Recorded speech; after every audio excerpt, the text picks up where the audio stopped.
Hi everyone! Let's talk about Harry Styles today.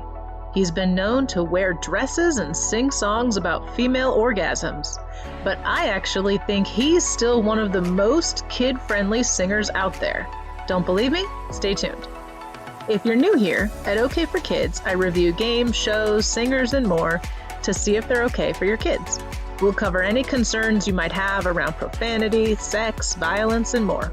Before we dive in, please take a moment to subscribe if you haven't already. In case you've been living under a rock, Harry Styles is one of the hottest pop artists of the moment.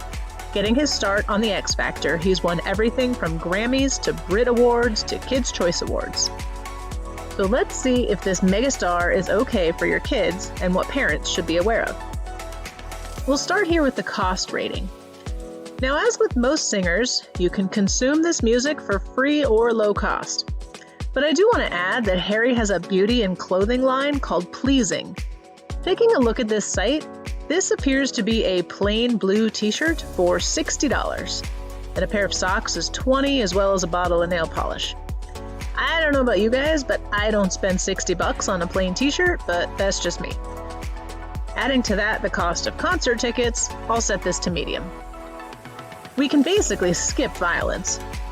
I'll just add that not only is there no violence that I've seen related to him, but also Harry Styles donates money and supports charities aimed at ending gun violence. And he did not spit on Chris Pine, so please just stop with that noise. He gets a 0 here. On to the annoying rating. Again, this one is subjective, but you could play As It Was 10 times in a row and I wouldn't mind. The video where he's a merman is a bit weird, but other than that, bring it on. I'll give this another 0. Now let's talk about language. Here's a really cool stat. According to science, Harry Styles is the least sweary pop artist. It's science, so we have to trust it, right? Now, while it's true there isn't much profanity, I'm not going to pretend that Watermelon Sugar is about a delicious summer fruit. But honestly, the innuendo is so deep that a kid isn't going to get anything beyond the surface. So I'm going to set this to low. Last, we have the sex rating. As an A-list celebrity, Harry's every move, especially when it comes to relationships, is on public display.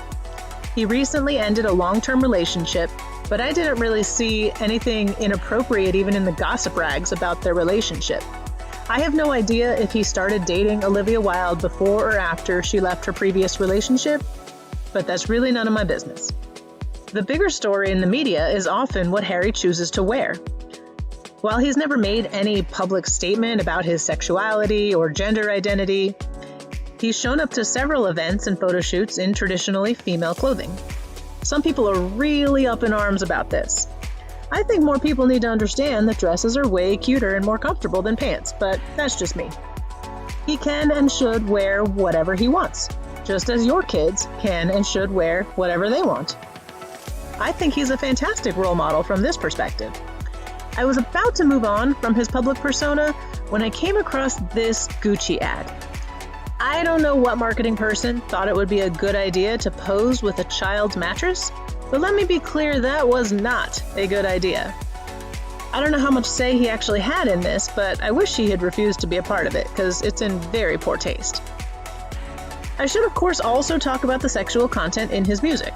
As I mentioned, Harry himself has said, Watermelon Sugar is about female orgasms. The video for Lights Up is basically naked people of all genders rubbing up against each other. So this content does have adult themes for sure.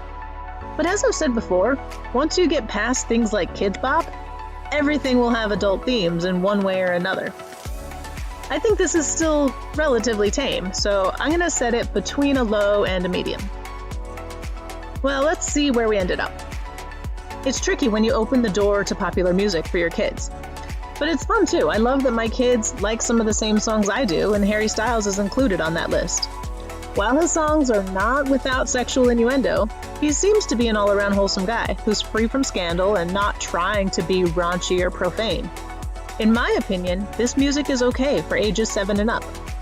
Again, a lot of the sexual innuendo will go totally over their head, which is fine. The songs are catchy and mostly free of swear words, so I'm a fan. I don't recommend buying the $60 t-shirt, but other than that, I don't really have anything negative to say about this guy. So what do you guys think? Have I missed something? Let me know in the comments. Also, as always, let me know what other game shows and channels you'd like me to review next. I really appreciate all your suggestions. That's all for today. Don't forget to subscribe, and I'll see you next time.